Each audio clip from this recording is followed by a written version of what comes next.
Hello, welcome to a chat with Matt. I'm your host Matt, and today we're here to give you the season finale of a chat with Matt, and also the ending of the March of Daves, at least for this year. So first, I'm going to go ahead and introduce my co-host Eugene Emery. Hey Matthew, Hey how's it Eugene, what's going? going on? You feeling okay today? You feeling better? Oh, I'm a little under the weather, but Yeah, those allergies are real. I just feel the sinus pressures just won't go away. Yes. Well, Eugene, we made it to the end of the first season. Almost. We're almost there. And today Don't, huh? yeah, don't let me fall. Don't let me fall. We're that close. We are so close. We've got a guest today I've been nervous about since we decided to have him on, since he agreed to come on. So I suppose we should probably get it started. Here we have David DiPofi. Hey Dave. Morning, guys. How are you? Oh, Good. I'm great. How about you? Wonderful. Excellent. You excited for this? I am. I brought out the Big Bang Theory cup just for you. I know how much of a fan you are. I love it. I'm so happy. I was gonna make some coffee for myself because I got up late today, but no creamer. And what's the point of coffee without creamer, right? You drink coffee with creamer? Yeah. Anyways, so Dave, I've known you for a while. I'm sure there's a few things that I don't know about you. And after looking over some of the information, there's actually a lot of stuff that I didn't know. So that's good. I'm always happy whenever I do these with people who I know and I get to learn a lot about them. So, just like everything else, we're going to go ahead. We're going to start at the beginning. I don't have your birthday. I forgot to check that. But you were born and raised in Conneaut, Ohio. I was. I assume before Star Wars. 1972. Oh yes, So, just a little bit. yes. Yes. Well, that's good. I dream of Star Wars, by the way. So I am a child of that era. Oh really? Yeah. So, like, do you remember when it came out? Well, I don't remember when it came out, but I am an original Star Wars fan. I So, gotcha. I'm not I learned about it in 2003. No, I like The Mandalorian's great. Well, you should have seen it in 75. So yeah. So yeah, I'm a OG Star Wars fan. So Well, that's good. That's good. Do you like the new stuff? Have you watched The Mandalorian? I haven't watched The Mandalorian. I actually work with somebody who is obsessed with The Mandalorian. Oh, so I can see how it'd kill your. Yeah. So every day when he walks in, he goes, "Did you watch it?" I'm like, "I haven't had time. I'm really Yeah. busy. I want to. I just haven't had a chance to." And he's like, "Oh, I want," because he wants to talk about it. So I've been that guy, but I get it when you also are not interested in something. Did you watch it yet? It's like, dude, just get out of here. I'm that person sometimes. So no, I am like into it. I really want to watch it. I just want to watch it when I have time to sit there and actually watch it. I gotcha. Um, so you had said your dad, he was a teamster, longshoreman, and delivery driver. So what exactly is the longshoreman? What does he do? What did he do? A longshoreman is, 40 or 50 years ago would be, at that time, I would say that everything that a tow truck does today, a longshoreman did then. So, you look at things that are palletized and they come off a truck, and a tow truck does it. Well, they weren't always palletized, or when they're shipped differently than the way they need to be packed into a truck. So he would tell stories about, you always knew when they shipped bolts in to the harbor, because they came in little 80-pound kegs, and they were packed differently than they needed to be packed in the truck. So they had to hand load all these little 80-pound kegs. And, he would come home and he would just be massive, because all he did all day was just, shuffle 80-pound kegs of bolts. Wow. Packing molasses, cleaning trucks, everything the kind of boots on the ground person does in transportation is what he used to do. There was a movie recently that Rhonda and I watched, I think it was called The Irishman, if anybody's seen The Irishman. Oh yeah. No, it wasn't The Irishman. It was, I don't remember the name of it, but it was about It was about an Irish gangster in Cleveland. But he worked with, do you know what it is, Matt? I think it's called Kill the Irishman. I think it might be Kill the Irishman. There was a lot of bombings, and it was actually a terrific movie. But at one point in time, he was working with the unions on the dock. And I mentioned to Rhonda, I said, my father would have been there at that time. That would have been those guys standing around listening to him talk one of them would have been my dad. Oh, wow. Yeah. So basically just a life full of really tough, hard work. Yes. Busting his ass most of the time. Yeah, he was a bull, and there's no, there's no getting away from it. We're kind of built for that, right? I often tell people that, I'm built like a forklift. So, I'm all arms, and he was the same way. I can lift heavy objects. I don't go very fast. Just like a forklift. And the funny thing is that I see that today in my nephew, and and I just look at him and go, oh well. You're welcome to the club, buddy. So your grandpa was in the military, right? Oh yeah, my grandfather served with the 4th Infantry Division. Mm-hmm. He landed on the beaches in Normandy D plus 4 minutes. So his landing time was 4 minutes after the invasion started. Wow. Mm-hmm. Wow. You've been there, haven't you? Didn't you go to Normandy? Yeah. So I guess we're getting ahead of ourselves, but no. We went back. My uncle and I and my grandfather went to Normandy in '94. It was amazing. It was at the time, it was the 50th anniversary. Wow. So of the invasion. So that's what we went there for. Wow. Okay. Your dad wasn't in the military though, was he? No, my father wasn't in the military. My grandfather on that side, he was a merchant marine. Oh, okay. All right. Interesting. And then your mom, she was a stay-at-home mom for the first couple of years. Yeah, the first part of my life was kind of the traditional early 70s. Dad goes to work, works hard, works long hours, made a decent wage, and then mom stayed home with us. Yeah. Now, well, first I wanted to ask too, how old were you when your sister was born? I was 2. 2. Okay. All right. So were you probably not old enough to even remember like her being born, but I remember through pictures. Yeah. Like my first memories of her were probably like most people around 4 or 5. Yeah. Gotcha. I know. My sister, she was born when I was 5 years old, and I think that was kind of the perfect time because I was actually like excited. I could remember it. Like I remember now times of like, you have concrete memory. At 5 years old, you have concrete memories. Yes, it's the best time. Yeah.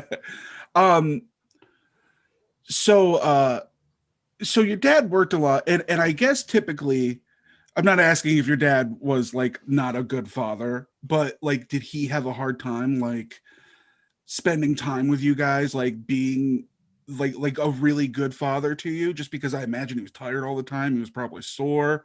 Like was he able to come home and like where you guys have a good family life? My father, I mean, I wouldn't trade him for the world. It was, even at the worst of times, we had the absolute best time. So he worked a lot. I never remember him being gone too much, family is a big part of growing up. So there was always people around, you knew your neighbors. My best friends lived next door. It was, hey, dad's home, and you would run and he always, when he was home, and it was all about us. I mean, there was no, nothing else in his life. It was just about my sister and I. Yeah. That's good. So I know it was just you and your sister and your mom and dad, but I would have to assume you had like a big extended family, aunts, uncles. Yeah, I still explain that to this day. So, now I see some of these people that come into the hospital and, I have to explain to my coworkers how this is my aunt or my uncle, but not really my aunt or my uncle. You know, when I was growing up, you had two choices. You either called somebody Mr. or Mrs., or you called them aunt or uncle. You know, Okay. Mr. and Mrs. were those people that you saw once in a while. Mhm. Aunt and uncle were, you know, my parents' close friends, my grandparents' close friends.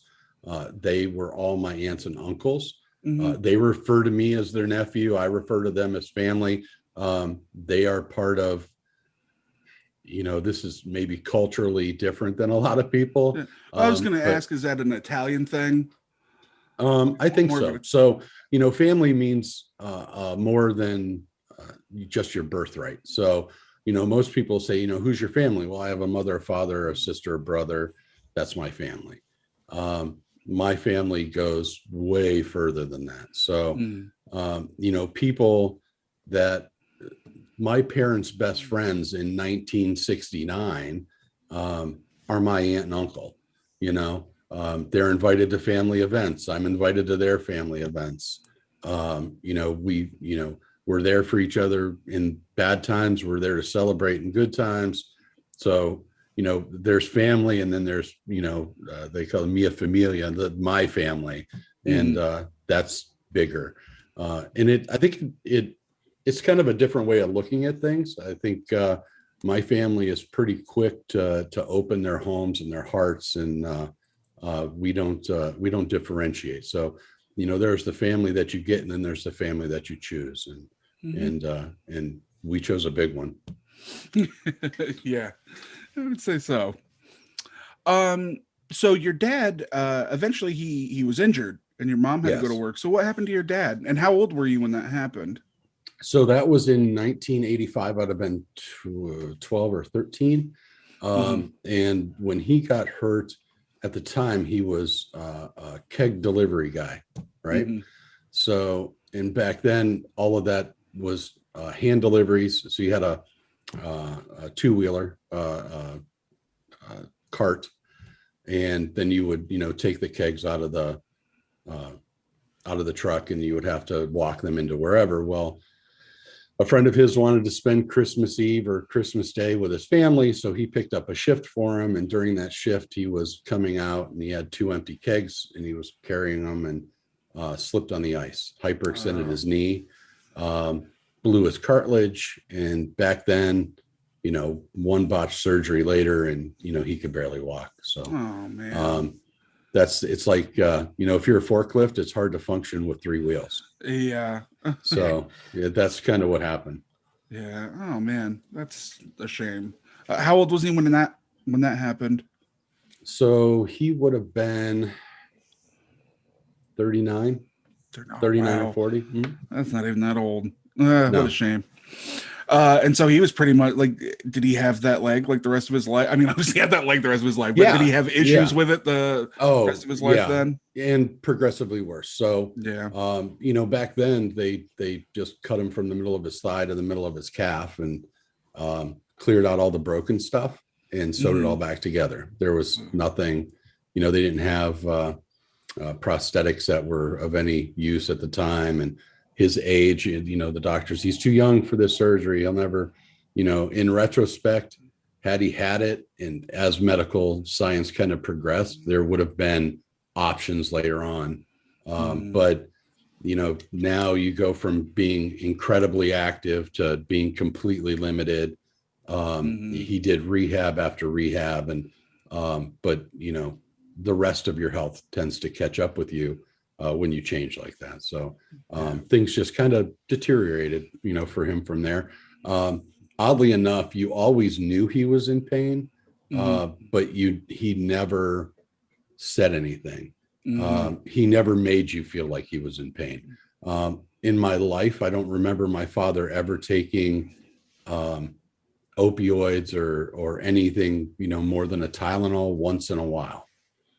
Hmm. So it was, he just he rubbed his knee a lot. Yeah. Wow. Um.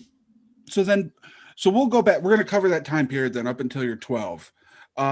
When you were growing up, what was church like? Did you guys go to church? So yeah, so I was raised Catholic. Mhm. Member of at the time it was Mother Cabrini. I went through CCD or Catechism School. I was baptized, confirmed, First Holy Communion, all of that stuff. And so I was a guy, so the expectations for men in the Catholic Church are a little bit different than the expectations for women, or at least the involvement. So I had to do certain things, but I wasn't required to do all of them. So I had to make communion, I had to be baptized, I had to make confirmation. But after that, it was more about setting up events, and I wasn't required to go to church every Sunday. Oh, okay. All right. So we'll skip ahead a little bit with that then. Like, what is your relationship with religion now? Like, Complicated. Yeah. Complicated. Yeah, as I assume a lot of people it is. Most of the people we've had on here are pretty like, I'm agnostic, but I have this, or I'm, like, well, and they're I don't, not all of them, but. So in my life, I've tried to define what my religion is, right? Mm-hmm. And I haven't found it. Mm-hmm. So I can't tell you what my religion is. To say I'm Catholic or I'm Protestant, or sometimes when people ask me just to avoid a conversation about it, I'll tell them I'm Buddhist. Oddly enough, I probably lean more that way, right? So I probably lean more to kind of a Buddhist mantra, but I am still a Christian. I still believe, but I am as far from an organized Christian as there will ever be. I guess if you wanted to put a label on it, I am a follower of Jesus. How's that? All right. Okay. So, I strive to live my life the way that he lived his, to be kind to people, to, uplift people, to make other people's lives better. And I think that any interpretation of the Bible or his teachings that say anything other than that, I think they're fake Christians. So, okay. And I'll fight you on that. All right. I can dig that.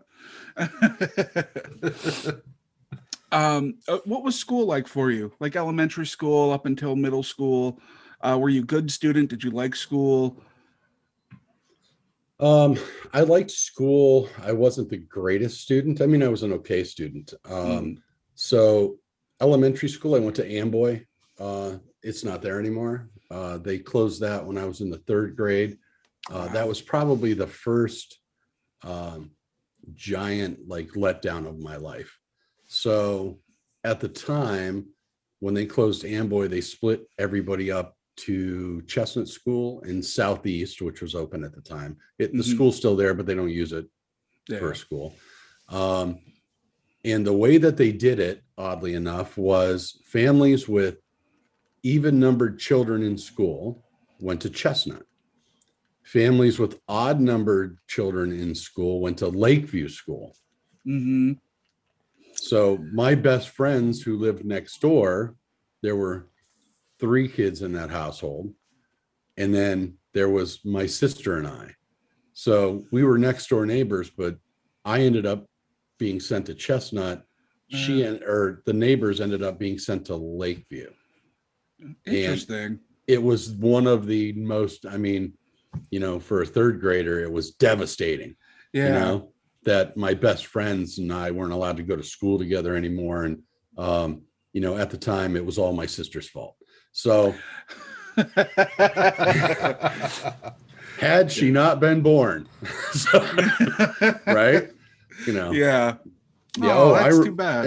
And I remember having that conversation. If this is your fault that, we're being split up. Oh, how sad. Oh yeah. She was 6. So yeah, she took it pretty hard. I bet. I could only imagine. So you went to Chestnut, yes. And then So how long were you there? If you were 8 years old, 3 it was years. probably only 3 Mhm. years. Okay. Yeah. And then you went to Rao. I Right? did. Okay, yeah. That's the good times of I Rao. I'm pretty walked. happy that I was one of the few, like one of the last classes that got to go to Rao. Yeah, so I walked the halls of Rao Junior High School as a student, and then later on, my sister taught there, and I used to go and visit at the beginning of the year or when she was teaching summer school or something like that. Yeah. Oh, awesome. So then 12 years old. So that's about the time you're in Rao, I assume, Mhm. right? Dad gets hurt. Did his attitude, I mean, I assume it changed a lot. Did you notice him? Did he have a hard time dealing with his injury, like when it came to you guys, or did he just never let it show? It was just all about Not you that guys. not that he ever really let us know about. I mean, it wasn't it. So I guess today you would talk about it and you would whatever, but Mm-hmm. back then, and I often wonder, if anything happened to me or happened to Rhonda, how we would handle that, right? Mm-hmm. Um, I think we'd handle it just like my parents did. Mm-hmm. There was no question. It was, he was hurt. And it's not like he didn't, work anymore ever. Mm-hmm. But, back in those days, $15 or $17 an hour was a tremendous amount of money. Mm-hmm. And it was enough to raise a family, and your wife didn't have to work, and, all those good things. Well, that ended, and my mother just, took a job. She started working at a nursing home across the street from our house, which was convenient. And because my father could be at home, we were at home. My mother walked across the street to go to work. So, and then later on, she took a job with the city. And I don't remember what year she started, but I remember her wages were $3.25 an hour when she started. But what it did afford her was a retirement plan and health care, right? So we got insurance. And that was, huge at the time, especially for a family with a couple of kids, and having health insurance was giant. So, yeah, it was almost seamless. I look at my childhood as, a whole thing, not a before the accident and after the accident. It was just seamless. It was part of being a family. And, these are the things you do when things are difficult. And this is how you celebrate when things aren't difficult. So it was just kind of a normal transition. Yeah. The whole reason I was kind of like asking about your dad is just because I know you, and you are not the typical there's not a whole lot of toxic masculinity with you. Do you know what I mean? Like, I've never seen you as that type of person. You don't have the very old school mentality, like I would assume that your parents had, of just like you keep it, you keep it inside. You just seem to be a very open and caring person, and I'm wondering where that came from. A My lot of it, dad. it was your dad. Okay. Sure. So, let's look at, we can look at his father. So my grandfather, he passed away before I was born. My dad was 19 when he died. He was 45. And my grandfather was a musician. He was also, he did bull work for the railroad. You know, their first house cost $350. It still stands, by the way. It's still there. Yeah. And, my father grew up with four brothers, and they used to roll socks into a ball and play basketball into a chandelier Okay. in the dining room. So, I mean, there's tons of stories like that. But, my grandfather being a musician, I don't think he had that. He was all about his family, right? And my father was the same way. There was nothing that no topic that was, not up for discussion with my dad.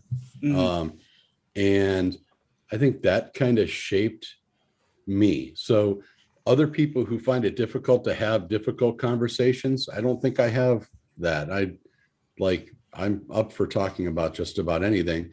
And I guess it goes to my religion or spirituality or whatever, but I care about everybody. Like genuinely care about everybody. I care about everybody's well-being and their success. And, if I can be part of that or help that, I'm more than willing to do that. I think it's the least that I can do with my time. Excellent. That's why you're here right now. For your well-being, Matt. For your well-being. And yours, Eugene, and yours. That's right. I'm just here for the ride. Eugene, I tell you, every time I watch it, I'm like, God, I want Eugene to talk more. Like I want like the Eugene and Matt show. We have actually been talking about that because you are not the first person that said that. I've had a couple of people say like, when it's just you and Eugene, like you guys really, like Eugene really comes off like he's got a lot to say, and I like it. And so we've been talking about doing something like that, just the two of us, just to. Eugene, I think we should kick Matt out and we'll just talk about cameras. That's fine. All right. That's fine. We'll completely geek out about cameras and OBS. Alan bought me a brand new Razer USB mic that I'm loving. I got my classic MPOW flames on today. So yeah, we can go full tech nerd and just watch Matt stare at the screen. It'll be fine. Hey Matt, we got Thursday's episode covered. That's right. Yeah, nerd storm. Oh yeah, you could be a nerd about cameras. That's fine. I could be a nerd about a lot of things. Like I can do some serious geeking out. So I was a geek before the internet existed. So I was building computers before modems were invented. Think about that. I'm thinking. So my first computer didn't have a modem in it. The first computer that I ever built, my first computer didn't have a hard drive in it. My very first computer. That was a Texas Instruments TI 99 4A that my parents, it was $100. And this was post accident. So there wasn't a lot of extra money going around. My father saved up all year long to make sure I got that computer for Christmas. Aww. So, and then I had to work every month to make the $6 to pay for the subscription to the 99er magazine, because I couldn't. I mean, here's the funny thing. We're talking about, I don't know, you might have to Google it. I don't remember when the 99 came out, but back then I can remember a cartridge. Like I got Parsecs for Christmas. I still remember this. And Chisholm Trail. I had those. Everybody had to have Chisholm Trail. So they were $35, $35 or $39. Now, fast forward 30 years, they're $45. So when you look at the cost of a game in 30 years, you guys are paying a whole lot less than we did. I mean, literally, a game cartridge was a third of the price of the computer it was being played on. So today, you're looking at an Xbox One is $500 or $400. That means that you'd pay about $125 a game. Wow. I'm really surprised that game prices have not gone up, because I remember like when I was a teenager and I had my Nintendo 64, it's like getting a new game, they were about $60. You go to the store now, you look at the brand new games, they're about $60. Yeah. They don't move much.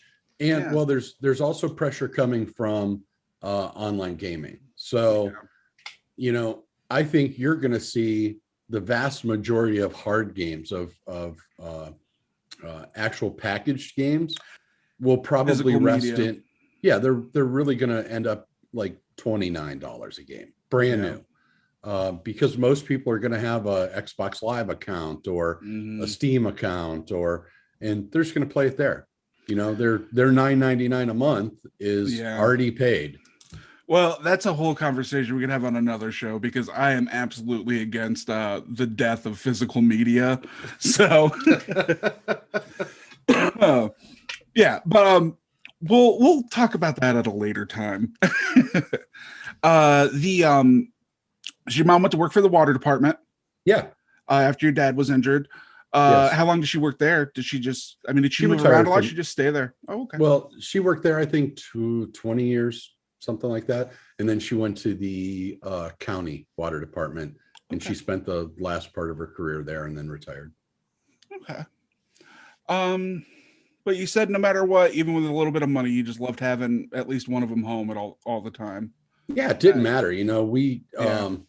It wasn't about, when I was growing up, it was never about the money for me. Like, I didn't care if my shoes had a label on them. Mm, I would wear whatever t-shirt was in the drawer. It really, whatever I was fit. good with my Rustler jeans. It didn't care. It Mm, just didn't matter to me. And it didn't matter to my friends. I think that's the important part. So, I had a pretty close group of friends. Honestly, I was friends with everybody. But I had, like a handful of friends that we did everything together. mm, And, they're still, 40 years later, they're still some of my best friends. So, but it didn't matter to them. Like, mm, some of them came from households, their parents were engineers. Some of them, one of my best friends, his dad worked for GE. Another one was a farmer. And, there was another one was a teacher. There was no kind of across the board, we all had rich parents or poor parents or anything like that. It didn't matter to us. And it still doesn't matter to me. I could care less. Like, yeah. I don't care how much you make it or what your status is, what kind of car you drive. None of that matters to me. As long as you're not a dick. Yeah, really. Yeah. I've met a lot of very wealthy people who were just complete jerks that I wouldn't want to spend 10 minutes with. Mhm. And, some of the people that I've met who have the absolute least will be the first ones to donate, the first ones to, give their time and Mhm. help others, even though they don't have whatever they're helping this other person achieve. Um, it's a kind of a conundrum that I think people associate wealth and education with being a better person, and it couldn't be further from the truth. I think we're getting farther away from that, though. That people aren't like, I don't know. I would like to think that society is onto the scheme of these guys are kind of dicks. Maybe we should start looking out for ourselves. Yeah. Oh, yeah. Definitely. I think, over the past probably, I'd have to say 5 years, I think Mm, that we've really started to shift into hey, these guys are really not doing good things for us. yeah. Um, and realizing that, wealth for wealth's sake maybe isn't the answer. We've tried trickle down economics for 40 years now. And it's a 40-year experiment that has just been horrific for most middle-class people. Mhm. And it gets worse as you go down the line. But yeah, it's time for something new. Yeah. You ever thought about getting into politics? Yes. And have you made an attempt or? My father was a city councilman Mhm. for a period of time. I've been approached a couple of times. I can't because I have a wife. Mm, So okay. Eugene will tell you part of being on city council is kind of having thick skin. Mm, You have to be, I can remember when my father was there, some of the attacks that were made. yeah. And although I would be okay with it, like Rhonda it's me, murder somebody. more than likely.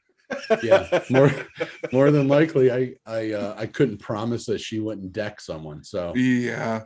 Okay. yeah, I yeah. So understand. that's what keeps me out of politics is I like having a wife who's not in prison. Yeah. I understand.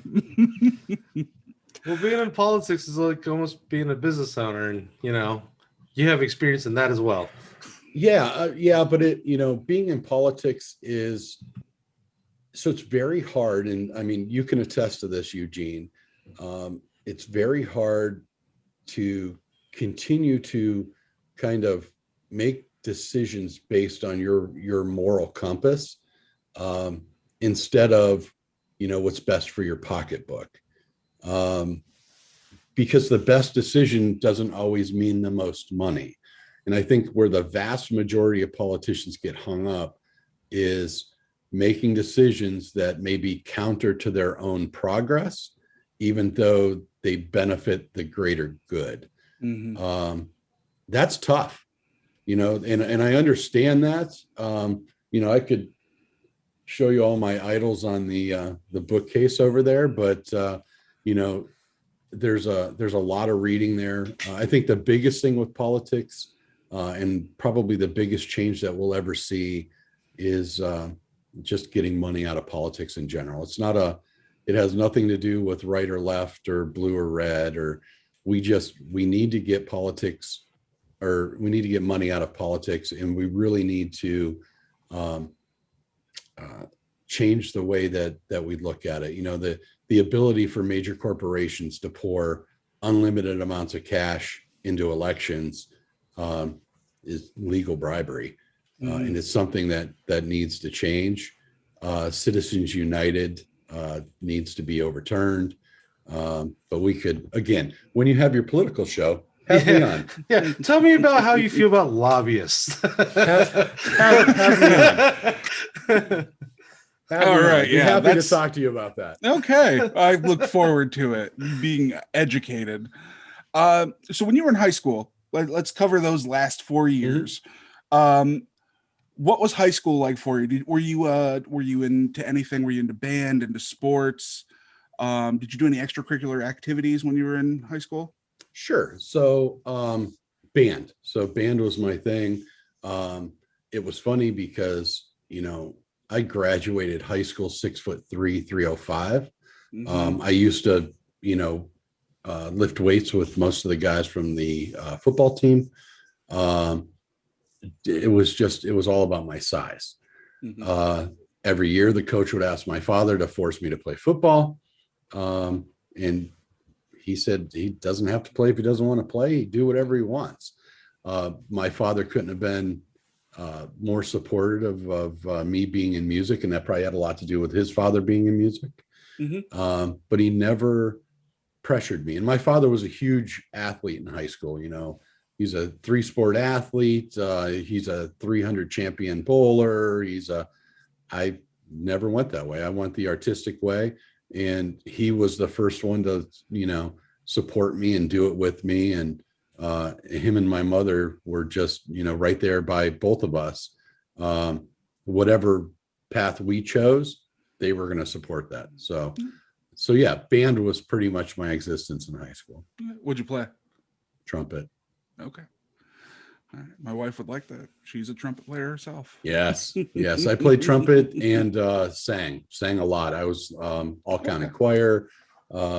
So, we had everybody had a little band back then, but so I played, jazz band and concert band and marching band. And yeah, I was anything music related, I was probably there. Okay. So what happened to that? If you it sounds like you really enjoyed it. Is that not something that you wanted to pursue? Well, yeah. So life creeps into your head at some point in time. Right. So I thought about actually going to maybe Eastman. A friend of mine went to Eastman School of Music. But I guess it came down to, can you make money playing trumpet? A lot of people say, oh, that's great. It's a good hobby. And you have, but you're really good at computers. You should go into computers. Or you're really good at electronics. You should go into that because there's, boy, what a career you would have. So, and at the time I had a girlfriend, and I ended up, after high school graduation, I kind of floundered for a little bit. There was a period that, I was enrolled at Akron University, and I was going to study physics at Akron. Okay. And then my financial aid fell through. So, my choices are get a job or get a job. So I got a job, And I spent the next year working for Marco Vineyard for Arnie Esther. Looking back, probably one of the greatest work experiences of my life. And because you had fun, or because you learned a lot? It was the hardest work I've probably ever done. Okay. Every day was outside in the field. When you drive by there, there's acre upon acre of grapevines, and you don't realize that somebody has to go through every year and trim those vines by hand, 8 buds out from the stem. So, okay, now you realize that was 30 years ago. I still remember. Yeah. Because it was 8 buds out, trim, 8 buds out, trim. And you did that every year. But learning how to glass grapes and learning the entire process, because he was the type of person who didn't segment people, right? If you were working in the field, you were going to be there bottling. If you were bottling, you were labeling. If you were labeling, you were selling. I was 18 years old and probably knew more about wine than most people twice my age, because he was just that type of boss. So it was a fantastic experience. But after that, I did go to school. I went to Stark Technical College and studied biomedical engineering. I was there for about a year until my girlfriend broke up with me. And then I got homesick and I came home. Okay. Hey, Dave, I don't mean to interrupt. My mother's calling me, so I'm going to let you continue with Matt. Absolutely. I hope everything's okay, Eugene. Oh, yeah. Well, we were at a wedding last night. I just want to make sure they're on their way back, or, They stayed out of town. I came back home. Okay. Oh, so your parents tied one on, and you need to make sure. I want to make sure they're okay. All right, we'll see you when you get back. Okay, so you went to you went and did biomedical engineering. That was in Canton. Yes. And your girlfriend broke up with you. She broke up with you. Oh, it was horrific. Yeah. And you went back home. And then what did you do? So you moved back in with your parents? Yes. And what'd you do after that? After that, I wasn't there long. I decided to go back to school, so I went to OU and studied criminology at OU. You actually went to OU and stayed there. I went to the actual physical. I guess you would have to back then, huh? I guess there probably didn't have a lot of online learning then. There was no online learning. Actually, I used to make extra money by setting up modem lines in some of the rooms, because if you had a computer, there was no way to hook up to the phone lines in your dorm room. So I knew enough about electronics to be able to kind of hotwire the phone lines there so you could use your computers. Okay. So then you went to OU, and it says you went for sociology, criminal justice, which you seem to be kind of all over the place, Dave. But you've always been that person, just kind of like, I'm going to this one thing, and I'm going to learn all about it. Yep. And then I'm going to move on to something else. So that's so. What was it about the sociology, the criminal justice that got you interested in that? So at the time, oddly enough, I went there really for sociology, but growing up in Conneaut, you're not really exposed to a whole lot, right? So you don't know what's out there. So I went, criminology. I'd always have that, I could to work in law enforcement. I thought, maybe I want to be a lawyer. I could at some point be a lawyer. After a year, they asked me to take a little time, kind of find myself, right? So I left OU. I was the assistant manager at a convenience store. I played pool 24 hours a day. I was really enjoying myself at the time. I didn't have anything. I had a little of nothing. And my father kind of kicked me in the pants, and right? You have to do something. Well, I got to ask, so when you went to OU, your sister was already there. Oh, yeah. Right? Oh, yeah. If I'm reading, so she was a freshman. How was she as a student? Diana's incredible. So Diana is one of the most dedicated, focused, hardworking human beings I've ever known. Mhm. She knew at 16 she wanted to be a teacher.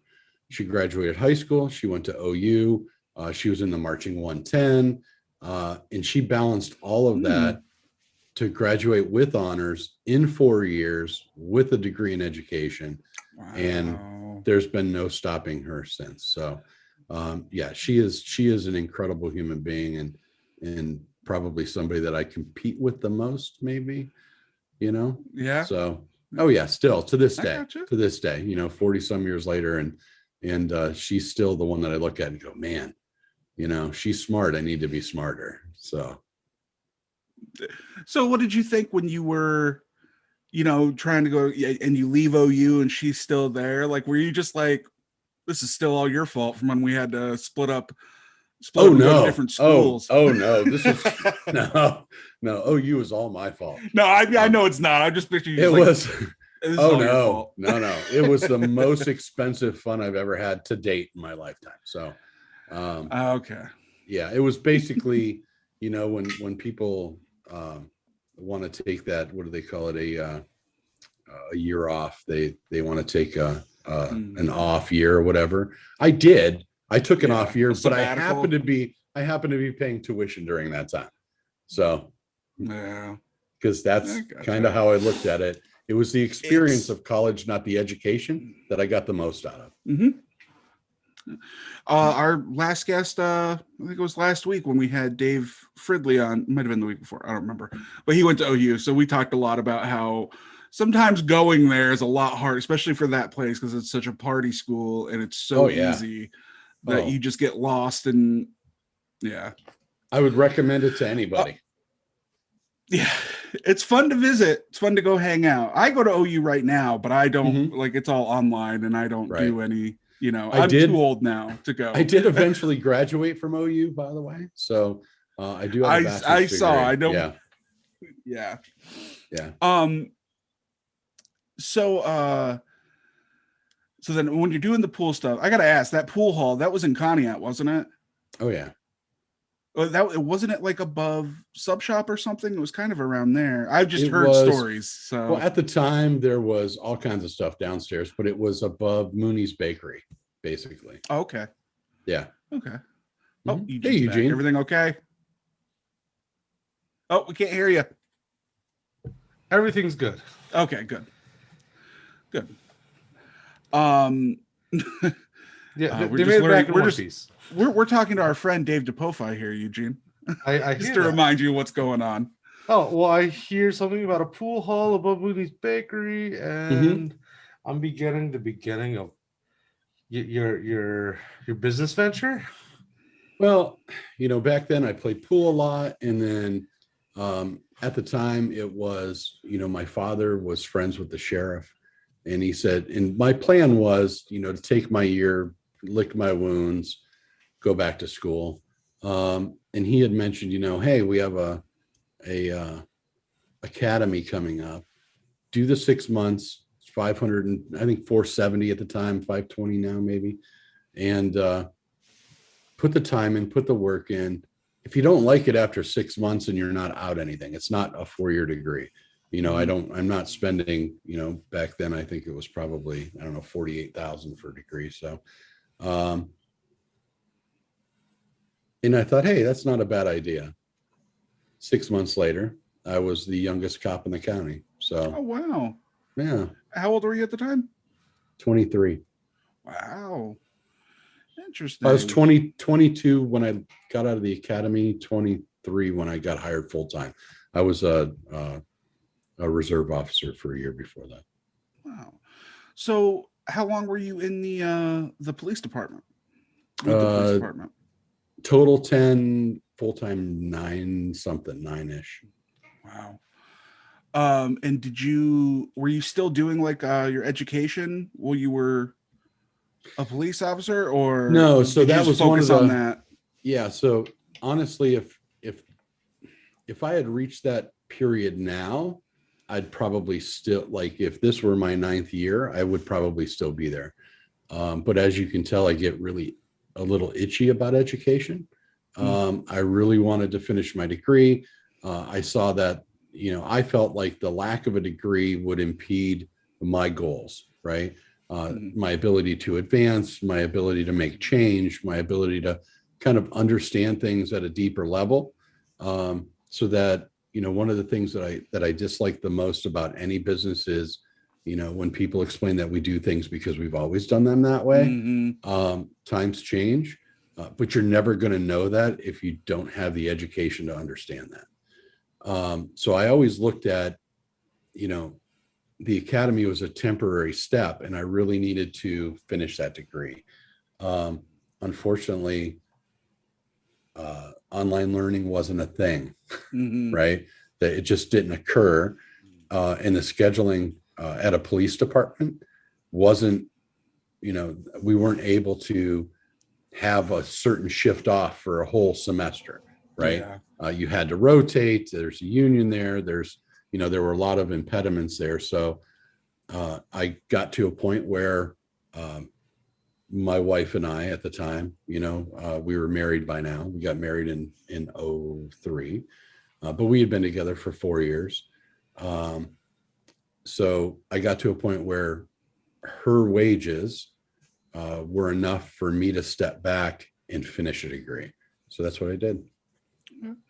So your time in the police, in the police department, like, how do you feel about it now looking back? Well, at the time, how did you feel about being a police officer? And now looking back, and I guess I'm asking, we had talked about this the other day, Eugene and I did, about like just the controversy with the police force now. And I feel like probably back then it wasn't as focused on as it is now. But I guess what I'm just asking is like, what is your opinion on what you did and kind of what's going on now? How do you see yourself as a part of that? So, I had some great mentors, right? And I think that's where it starts. So I think culture in any organization starts at the top. And if the people at the top allow a certain culture to fester, that's their fault, right? So we never had that culture. Our department's never been that way. It might be because it's a smaller department. But, I had, coming up, I was a child. I mean, at 23 years, I look at a 23-year-old today. I work with a couple 23-year-olds and man, they drive me nuts. Yeah, I can only imagine, what Eugene's dad thought of me at 23 years old. Like, this kid thinks that he knows everything. He's an idiot, and you don't think that, you want to set the world on fire at 23 years old. I got all the best ideas. I've got all the new knowledge. Why aren't we doing this? And why aren't we doing that? And you're like the little kid, why? And they're like, just calm down, right? Calm down. And it wasn't about throttling me or asking me not to do things. It was more about taking a breath and, learning your base, before you build on it. So you can't build it on sand, right? You got to understand kind of the background of it. D.I. Thomas was, one of the greatest things that he ever said to me was, there's a difference between law and justice, right? And that is you. So, a good cop understands how to apply the law, but they also understand when to apply the law. That's the whole point of being a police officer is knowing who deserves a break, who's going to benefit from a break, who's got a hiccup in their life and who needs to really feel the full weight of the law. Now, obviously that's going to be dependent on whatever the crime is, but, we're talking about minor things. Is it worth busting the 20-year-old kid who's home, from back then it would have been Desert Storm or whatever, but, is it worth, busting him for underage drinking, knowing that it's going to ruin his military career, or, to give him the talking to of his life. So, it's those kinds of, and I'm not saying I've ever made that decision, but it's that type of decision. Yeah. Another thing they taught me was, you have a choice. You can either, write the ticket or give the speech. You can't do both. So, if I was nice to you, you're getting a ticket, right? Right? If I stood there and I screamed at you and you, what an idiot, and why do you do this? And why are you, you weren't getting the ticket, because you're either going to get the lecture or you're going to get the ticket, which basically meant somebody else was going to lecture you. But so yeah, I mean, I just had, I had great mentors. I had guys that I worked with, like Daryl and Randy and Tony, and these guys were just, the epitome of what I thought a cop should be, that it was about, really first, it was about helping people. Mm-hmm. It was always about making people's lives better, safer, more secure, sometimes just being there to talk to them, being that person that, when their day is at the lowest, no matter why that may be, you're the one who's going to be standing in front of them. And, you get to make a choice.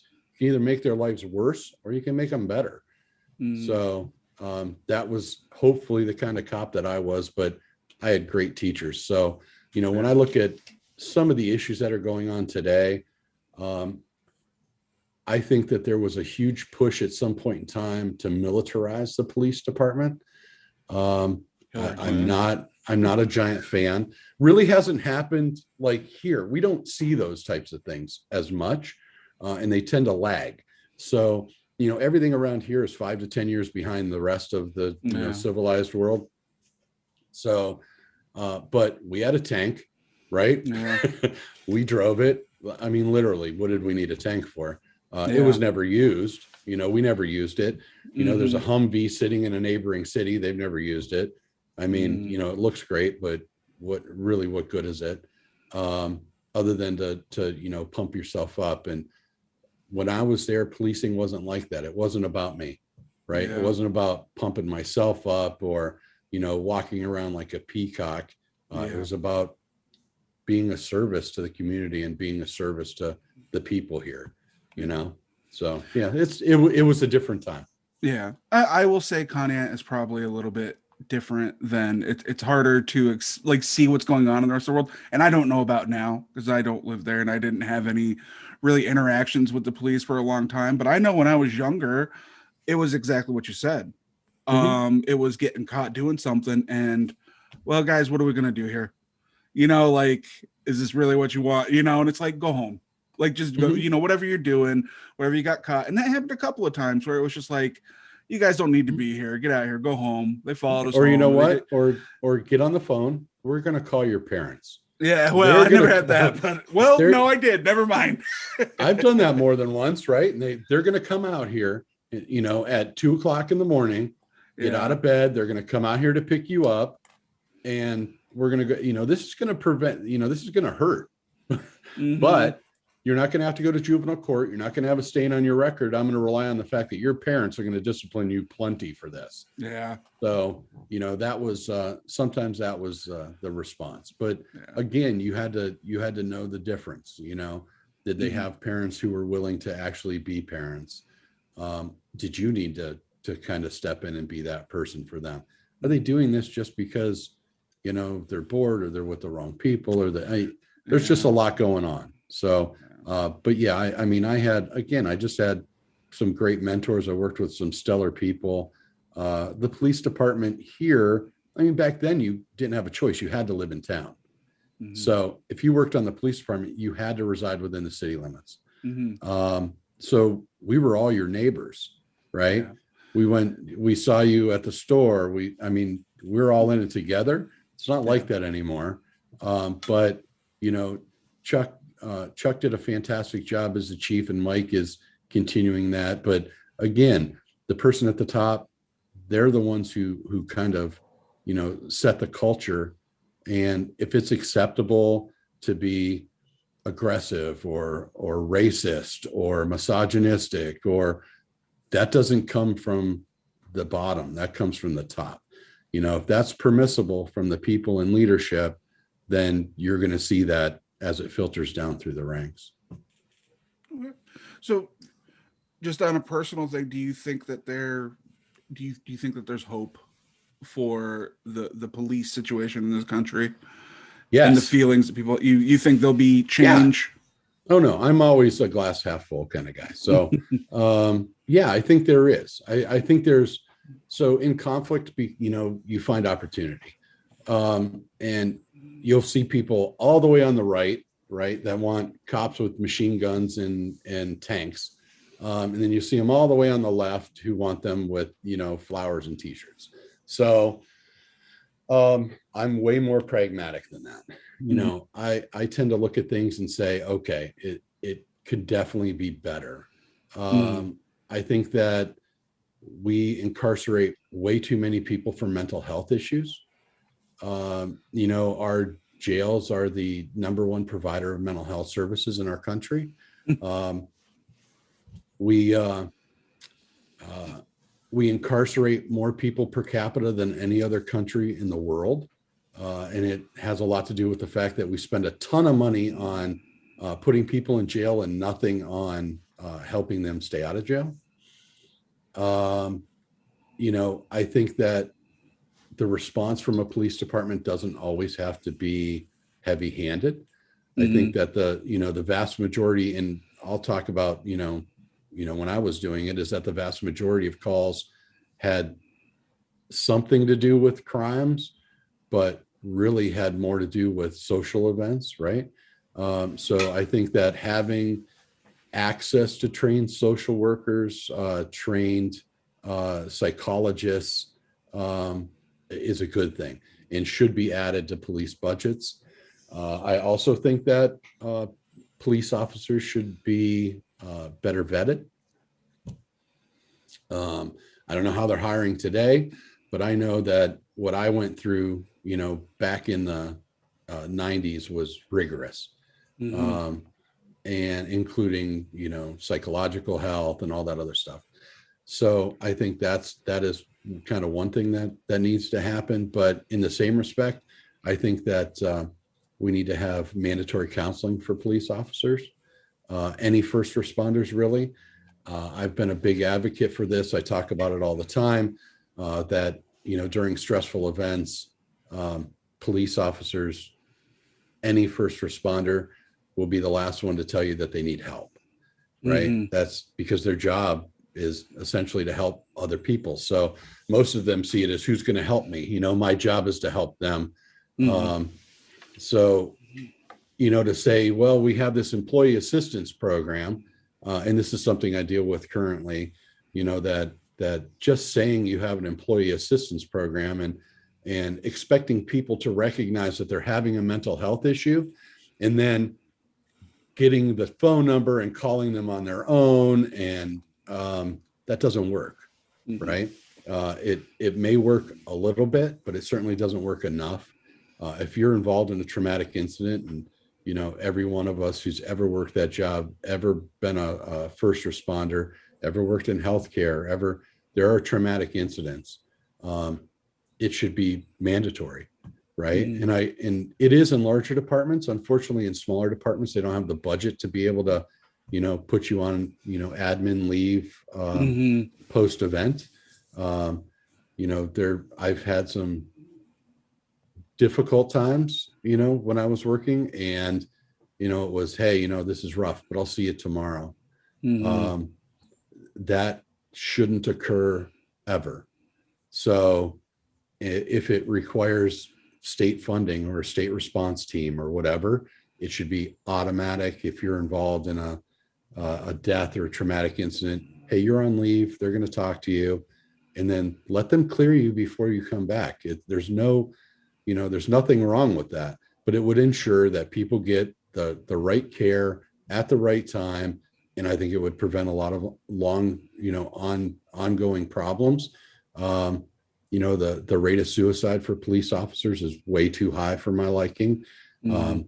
Anything higher than the national average is too high.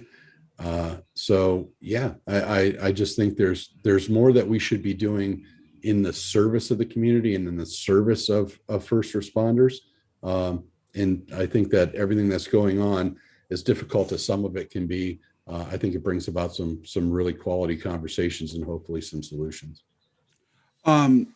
So I just want to say, basically, we've covered the if there is one thing you could change to make our country a better place to live, what would it be question. I think you've covered that. Bernie Sanders. Yeah, is that what it is? Is that what you? Yeah. That's it. I remember a long time ago. I think you were still a cop, and Alan. I was talking to Alan about something, and we were talking about you working and like the stuff that you do, and he was like, I remember Alan telling me that you said, because you brought it up just a minute ago, the I'm a glass half full type of person. It was something about like there are some days you come home and he said you've been like, my glass is overflowing right now, or something like that. And that's always stuck with me, that just like the way to phrase it like that. So people, the best example I can tell you is I don't watch scary movies. Like I don't intentionally watch scary movies, right? I don't watch gory movies. I appreciate that people like that kind of stuff. I don't watch it. And I had heard it a long time ago that somebody had described the human psyche as a glass, right? One glass. This is your psyche. And every time something horrific happens or something challenging happens or something difficult happens, you have to put it in the glass. You fill the glass a little bit, right? The problem is that at some point in time in your life, as your life keeps going on and on and on, you find it more difficult to find room in the glass for the hard things, the challenges in your life, and at some point in time that just kind of flows over, right? And that's when you start having problems in your life. That's when you can't compartmentalize the fact that this happened to somebody else and you were there, and all of a sudden it's affecting me. So that's probably what he was referring to, because I often give that speech. So, and it's true. And there are things that, I put into that glass 25 years ago and they are never, ever coming out. Because you're always going to think about them. There are times and periods in my life that only I know about, that I really don't share with anybody, because I don't need to add those to their glass. So they're mine and they're mine to deal with, but I don't need the extra stuff. Right. So I don't need to see somebody's head, severed or somebody gutted. Those aren't pictures that I need to put in my glass. Okay. So that's it. Well, Matthew, I have a small anecdote to put in your glass about Dave. What's that? Did you know this man at one point could do the splits? I think I did know. I think you told me that before, but it's true. It didn't happen. It's true. Oddly enough, genetic. Yeah. Yeah. So my father could do the splits too. He was a first baseman. So he was a first baseman. In our family, there's a very famous photo of him catching a short throw from third base, and his foot was on the bag. He was in full splits, catching the ball at the tip of his toe. And the guy was like, just hung his head, because he couldn't believe that he was just, out. Yeah. Do you still have that picture? I do. It was in the paper. Oh, okay. Cool. All right, let's get back to the story of Dave DiPofi. Okay. So you're a Conneaut police officer, and you meet in 1999. You meet Rhonda. Yep. How'd you meet Rhonda? She was a registrar at the hospital. Oh, see, I just assumed you arrested her at some point. No, oddly enough, no. You would think that's what happened, but no. She was a registrar at the hospital, so we had met there. My father passed away in September of '99, and he and I have the same name. So, unbeknownst to me, Rhonda had a crush on me. I didn't know that. But when my father died, her friend informed her that I died. Oh, no. So, yeah. And the way that she tells the story is that when she got the news, she was crying on the phone, and her then boyfriend asked her what happened. And she told him her future husband died. Wow. So, anyway, so fast forward, I took 2 weeks off of work. So I wasn't around. I hadn't been at the hospital. Weeks after I got back, I went to the hospital for a call or something. And I walked in and it was like everybody there saw a ghost, because they assumed I was a goner. So, after that, a friend of hers asked, if I would ever think about, funny story. I was also engaged up until 5 days before my father passed. I had a fiance. So, oh, wow. We can do that some other time. Okay. But she set us up. There was a little kind of talking here and there, like 1990s talking, right? Not today's talking, like actual talking. Yeah. No texts at 2 a.m. You up? No, and we're just talking. Didn't exist in 1999. Mm-hmm. So, we talked for a while, and one day we were talking, at my place, and she said, I have to go. And so she left and came back, 2 or 3 hours later. And where'd you go? And she told me that she had to break up with her boyfriend. So, and we've been together ever since. So it was October of 1999. So how did you feel going into a relationship with a woman who already had a child? Like, you experienced that before? No, I dated somebody who had a little kid, but that was really kind of short-lived. Mm-hmm. I didn't have any apprehensions about it. I mean, it didn't change the way that I felt about her. Mm-hmm. So, I already knew at the core how I felt about her. I didn't know how he would feel about me. Mm-hmm. I imagine being terrified if I was you. Like, yeah. Oh, absolutely. Yeah. I mean, you've been through this, so it's like, man, I love your mom. I need to at a base level, I need you to at least like tolerate me, mm-hmm. right? So, yeah. If you don't got to call me dad. You don't even got to love me. Just at least. No. I mean, if you at least tolerate me, if you don't like try to put the kiboshes to my relationship, I'm golden, right? Yeah. But in all honesty, it was, we talked about my family and how I grew up. It was immediate. Like, I loved him just because of who he was. Mm-hmm.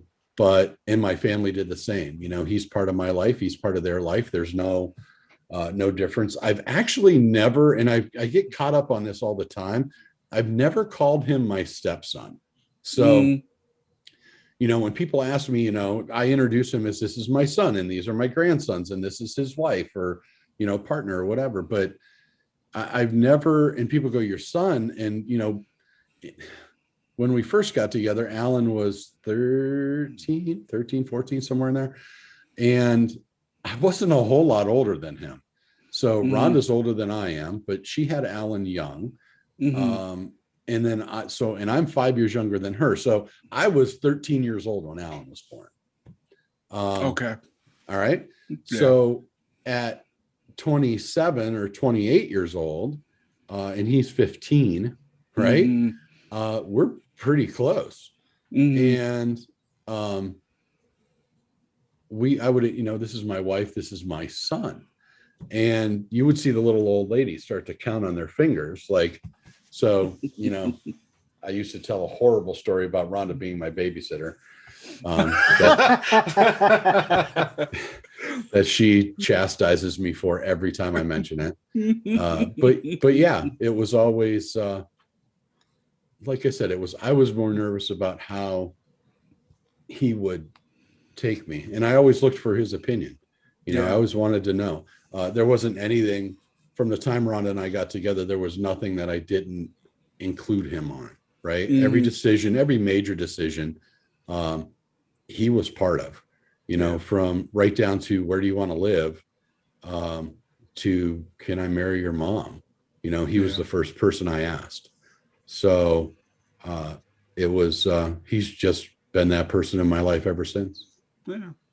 Well, I can honestly say, I think mine and Alan's friendship actually kind of really started about the same time that you and Rhonda got together. So I can't really say what, like, if he was ever just like, oh, my mom's with this fucking guy and or anything. But I could say, as long as I've ever known him, he has never complained about you in a way that, anybody else wouldn't complain about their parents. You know what I mean? Well, so he never did the one thing that scared me the most. So I always knew that no matter what, we could figure it out. Right. I mean, I'm always more interested in solutions than problems, but, the one thing that probably would have like killed me, like literally ripped my heart out, is if he ever gave me the you're not my dad. Right. Yeah. Never, not one time. Now that's not saying, he never said, hey, you are my dad, that wasn't my role. That's not who I am. Right. But, acting like a father or being a father, being a dad and having that title are two different things. You see what I'm saying? Yep. So if he would have said, your opinion, your sacrifices don't count, basically, that probably would have been pretty hard for me to deal with. And thank God I've never had to deal with that. So, yeah.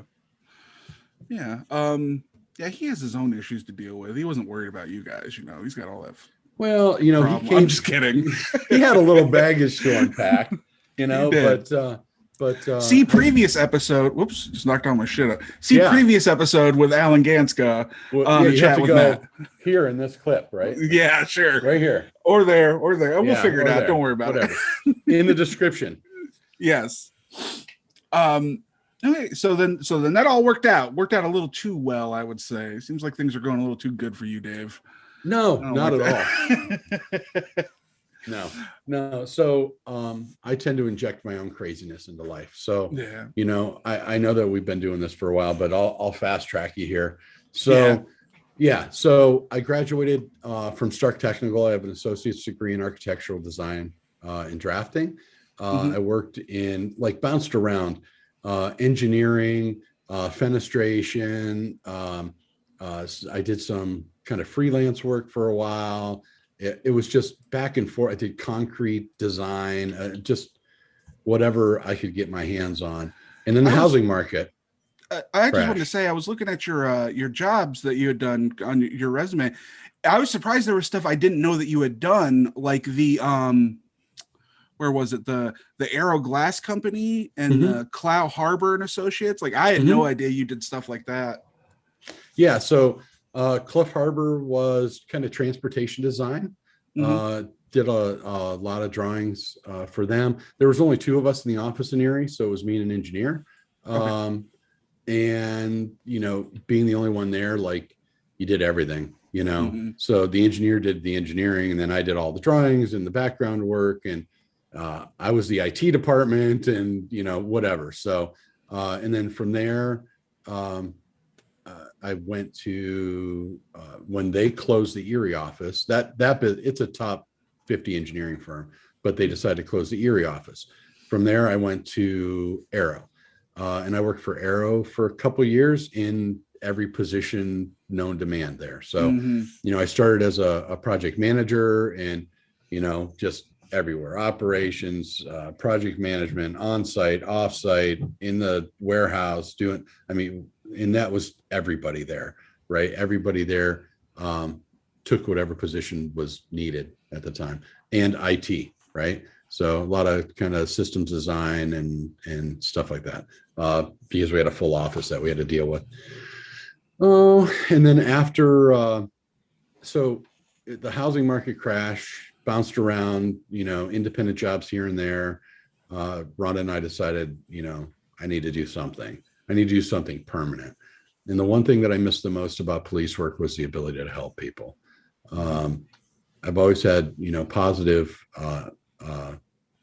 interactions with nurses. Obviously, Rhonda's a nurse. And, anytime my father was in the hospital, that's what he would talk about. There are still stories about this male nurse that helped him out when he was there. And, and I'm like, boy, I'd really like to genuinely help people again, without having to put them in jail. So, we talked about it, and I said, you know what, I think I can do this. I think I can do it in a couple of years. Would you mind? We'll come up with something. I'll work part-time or whatever. And she's always been nothing but supportive of all the craziness that I undertake. Thank God for you. Yeah, really. Thank God for me. I'm not the type of person to get a job, spend 30 years, retire, sit. No, if I'm not moving forward, I feel like I'm moving backwards. So went to school. Craziest thing I've ever done in my life is I get a call from my wife. Hey, I'm here with so-and-so, and they have a building, and let's open a restaurant. Okay. So we opened a restaurant. Eugene used to work, used to do delivery for me. Oh yeah. So we did a restaurant. It was the greatest way to lose money. So, yeah, I tell people all the time, if you want to make a small fortune in the restaurant business, you just start with a large fortune. So but yeah, it was an unbelievable experience. Some of the hardest work I've ever had, 16-hour days, 7 days a week. I think in the 4 years that we had the restaurant, I think 5 days I took off, 5 total. Wow. And you were no there Sundays. All the time. Yeah, no Saturdays, no Sundays, 5 days total. Yeah. And 2 of them were for Rhonda and I to go to Niagara Falls for our anniversary. It was the worst mistake of my life. Place fell apart, and it took me weeks to get her back together. So, that was just an insane time. Some of the most fun, most interesting, most difficult times I've ever had. Yeah. Dave, but then just a reminder, I worked for you there too. Oh shit, I forgot all about it. Excuse me. I forgot all about it. Matt, I forgot all about it. That's okay. That's okay. It's fine. I'm not going to hold on to this or anything. Wait, that's a good thing though. The ones that don't stick out are the employees that you enjoyed. Oh yeah. Well, you know what? Here's the thing. So, would I do it again? I doubt it. But I learned a ton, right? I learned a ton about myself. I learned what the limits of my relationship were. I learned to be a good boss from being a bad boss at times. And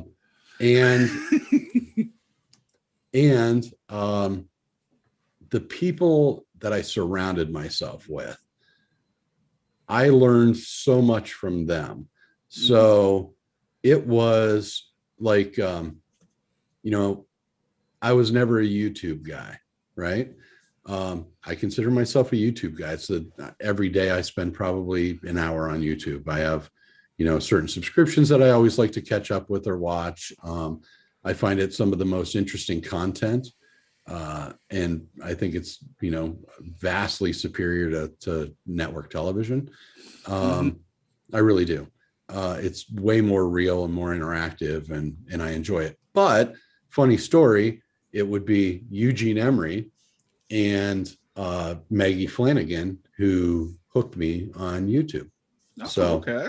Yes, Maggie showed me Jenna Marbles, and I became a fan of Jenna Marbles, and Marcel the Shell.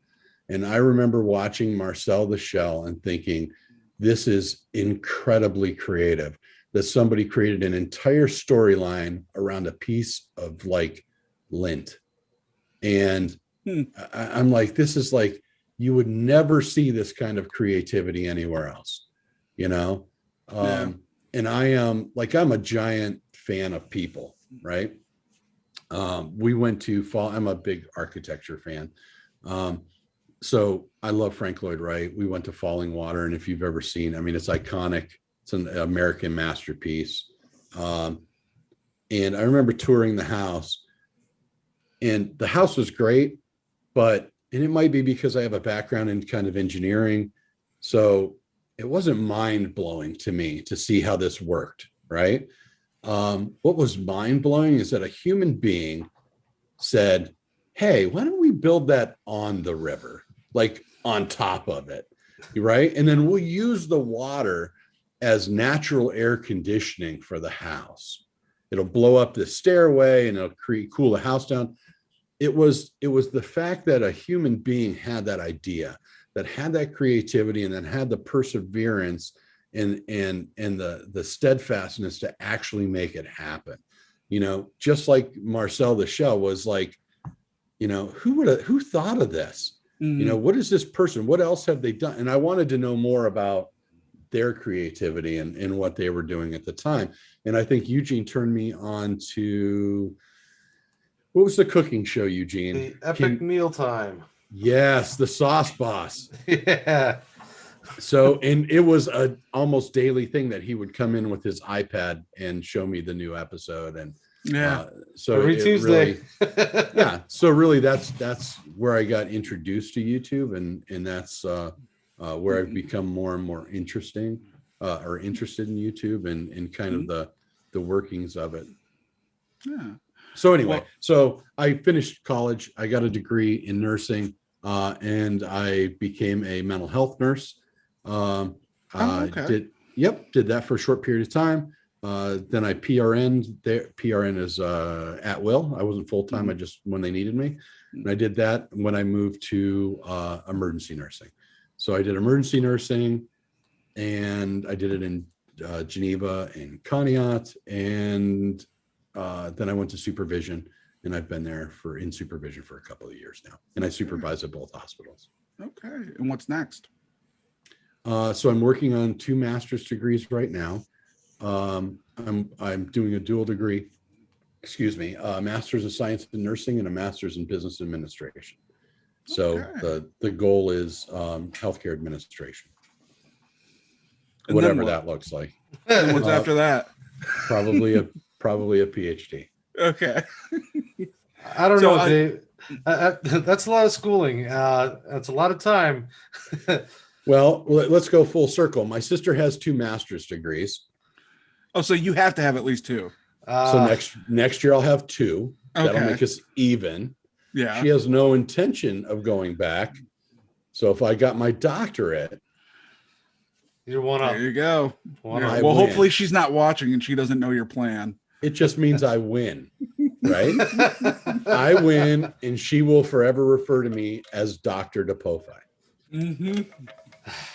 So I just wanted to say that I do, when I was working at Poco's with you, I'm not going to say I had the best time, but I just want to say, though, that it was at that time that I actually came up with the idea to start doing podcasts, and you actually helped me out quite a bit. Like, I've talked about it with you.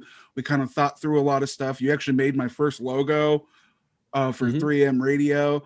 So, this stuff that's happening right now is pretty much an extension of all that stuff that happened back then. So, I mean, I have to thank you for kind of helping me out and really getting me to start thinking about this stuff. It's taken a little while to actually, get me focused more on what I want to do, but like it all started there. So thank you. I have never not chased a passion.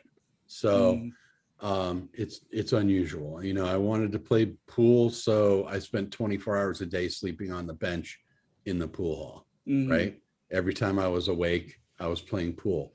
And I would do whatever I had to earn enough money so I could continue playing pool. Whatever he had to.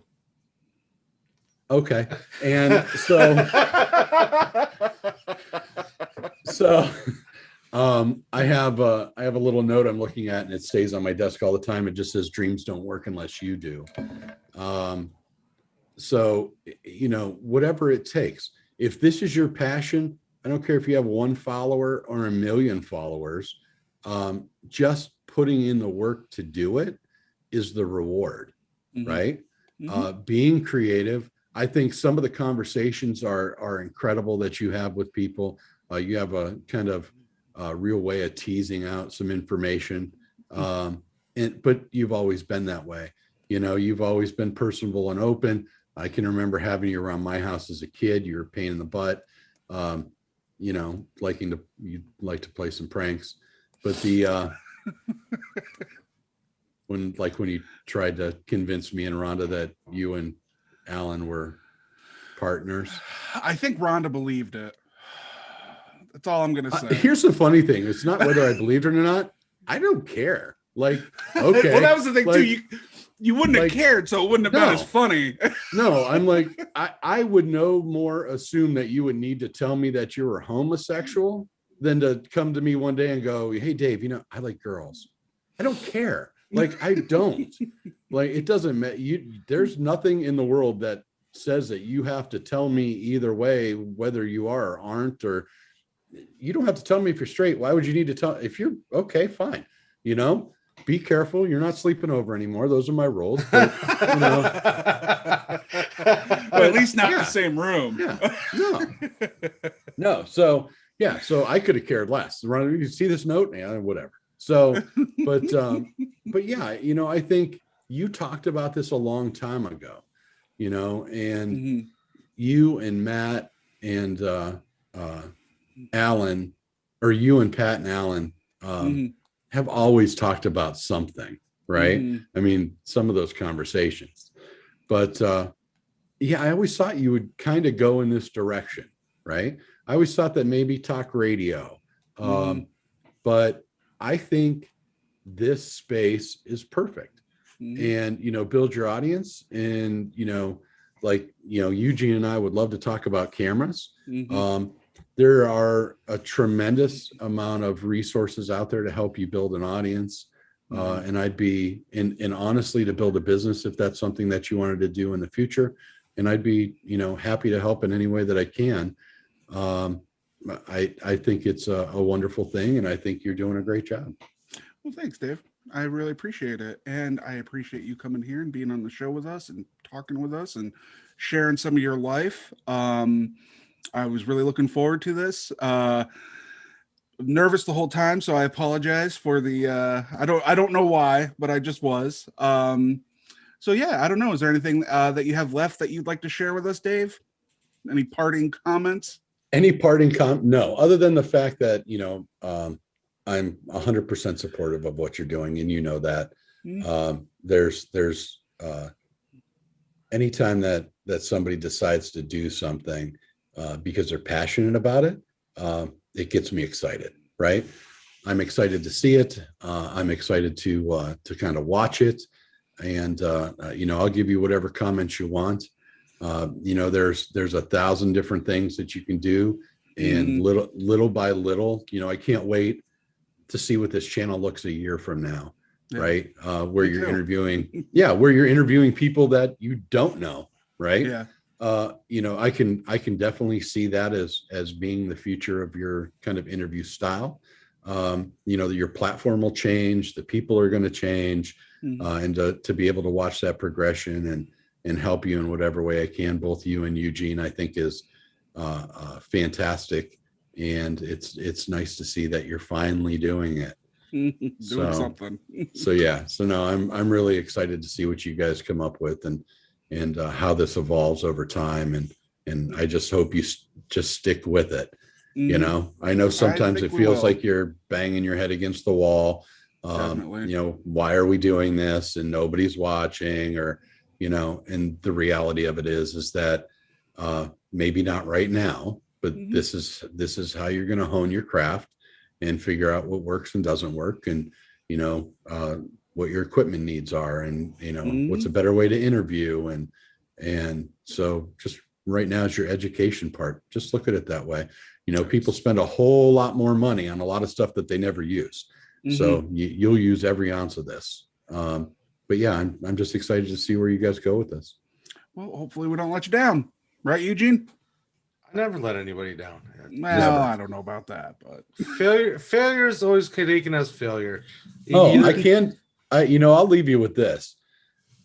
My recommendation is at some moment in time, every human being on the planet should have to work in food service. I agree. I 100% agree. So Eugene will tell you, obviously you've done it. I've done it. I've been in and out of restaurants since I was a kid working, and everybody at some point in time should have to do it. I think it gives you an entirely different perspective on just what's happening behind that door. Mm-hmm. Right. So, and I don't mean like the craziness, like the movie Waiting or anything like that. I mean how difficult and the amount of labor and work and equipment goes into serving you a hamburger. Mm-hmm. Right. So anybody who tells me that, they're not worth whatever amount of money has never, ever done that job before. Mm-hmm. Right. You've never spent 8 hours behind a grill with somebody yelling at you to pick up the pace. You never been docked because you dropped something on the floor. You've never done the job. You think your 99-cent hamburger is just a 99-cent hamburger. Some kid or some person has been making 99-cent hamburgers 1,000 a day. Yeah. And they go home smelling like grease, and they get their 15-minute break every 2 hours, and then it's right back in front of the grill.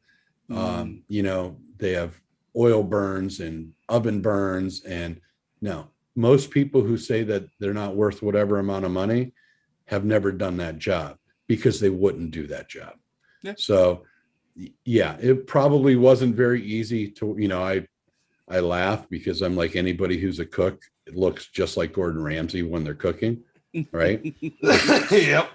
So it's screaming and expletive. And because at the end of the day, they're not going to go, hey, Matt cooked a bad burger. They're going to say Dave served a bad burger. Mm-hmm. So, yes, there's a lot of screaming and hollering and faster and do this right. And you idiot and whatever. But at the end of the day, we're all a restaurant family. But it is some of the hardest, most grueling work on the planet. And anybody who thinks that it's not worth every dollar that these people get is absolutely just never done this work before. Mm-hmm. And again, they wouldn't. They'd spend 2 days there and go, it is not worth $7.25 an hour. I'm going home and starving, because they would prefer to starve than to spend one more day in a restaurant. And that's the truth.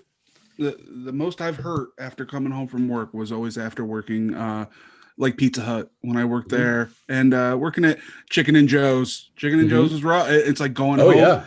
I had more, and I've said this on the show before, I was more disgusted going home after working at like Pizza Hut and Chicken and Joe's than I ever have been leaving Central Sterile, where I was cleaning bloody instruments all day, and I'm covered in sweat. I still would feel more gross going home after dealing with food, just because of the it is just messy. It is messy. And then not only dealing with food is nice, if it's like television and you're you get the fresh chicken and you do the cooking part is fine, and that's where you used to find me. I was always cooking, but washing all the dishes, the way that people leave those plates, man, or cleaning the grease traps, right? Yeah. Filtering the oil, right? Brining chicken. Chicken smells great when it's cooked, but it needs to be brined. Brined chicken is not nice smelling. Nope. So there are, all of the prep that goes into it. You want a meal, but I've been working on it for, 48 hours. You just don't know it. Why don't I get my chicken? It's been 20 minutes. It was like fresh when I put it on the grill. It takes longer than that to cook. Yeah. So, we used to say, it's good food, not fast food. Right. Yes. Because so many people are used to, hey, why isn't my burger under a light? I'm like, why does it take 20 minutes to get a burger? Well, it was ground beef like 20 minutes ago. Yeah. So I don't know what you want me to bring you a ground beef patty. That's fine. But, I can do that in about 3 minutes. But if you'd like it cooked, that does take time. So, that I think, especially in a community like this, where people drive 45 minutes away and stand outside for a half an hour waiting for a table, and then wait another 45 minutes to get their meal. And that's okay in Erie. Yeah. But that's not okay in Conneaut. Right. Oh, I feel like we should mention, I don't know if we did though, that did we mention that it was Poco's or that it was a Mexican restaurant? It was a Mexican restaurant. Because I find that, like, when I tell people about it, they are very interested. Just like, oh yeah, no, my friend's dad, he opened up a Mexican restaurant. Oh, he's an Italian guy. He just wanted Mexican food in the town that he grew up in, and so he made it. So that was a lot delicious, of it. And I miss those burritos. Yeah, that was a lot of it. And the fact of the matter is that we already had Italian restaurants in town, and yes, I could have opened the restaurant that was in there that closed down was Italian. I mean, there was a spaghetti maker in the back and everything, and my partner and I went, no, there's enough Italian. Let's do Mexican. So originally we opened like a burrito store. And then more and more people wanted more and more stuff, and we turned it into a full restaurant. Yeah. And it was great. I miss it. It's still a Mexican restaurant too. So I miss the people. I miss the food. I miss our food. Right. Yeah. It wasn't cookie cutter Mexican restaurant food. Right. That all seems the same no matter what the name on the sign is. Yep. This actually, was like we cooked it fresh for you. It didn't come out on hot plates because we didn't, the plates weren't run through with the food on them. It was, every meal was just for you, presented just for you. And I miss that. I miss that part. I bet. I miss the people. I miss you guys. You know what I miss, Dave? And when you started having breakfast, I miss me some Delos hash. Oh yeah. Those breakfast tacos. Sometime, Matt, when you come back into town, I'll make you guys Delos hash. All right. We're holding you to it. Eugene and I have been talking about doing me coming up and visiting for a little bit. So we'll let you know. Matt, I'm on vacation this week. Oh, you let me know. I'll make breakfast. You have to do it like either in the summer or when I'm on spring break. So I got to have time. I have to have time to do it. Yeah. But I'll definitely sign up for making breakfast for you guys. All right. Excellent. Well, there we go. I knew this interview was going to pay off. I'm getting some breakfast out of it. See? Your first sponsor. That's right. All right, everybody. Thank you so much for watching, for listening. Thanks again, Dave, for coming on and doing this. Thanks, Eugene. I know you haven't been feeling well. I'm glad you stuck it out. This is the season finale. It's not going to be a long wait. Probably just a few weeks. We just got to do a few things. But yeah, we'll be back. We'll be back on Tuesday with the Stream with No Name at I actually think we're going to switch to 8 p.m. now. Eugene, we decided on that, right? We didn't decide, but we talked about it. Do you want to decide right now? No, we'll do it afterwards. All right. Who knows? It'll be a surprise whenever we come on. So thanks, everybody. You have a great night. Enjoy the rest of your Sunday. Enjoy the rest of your weekend. And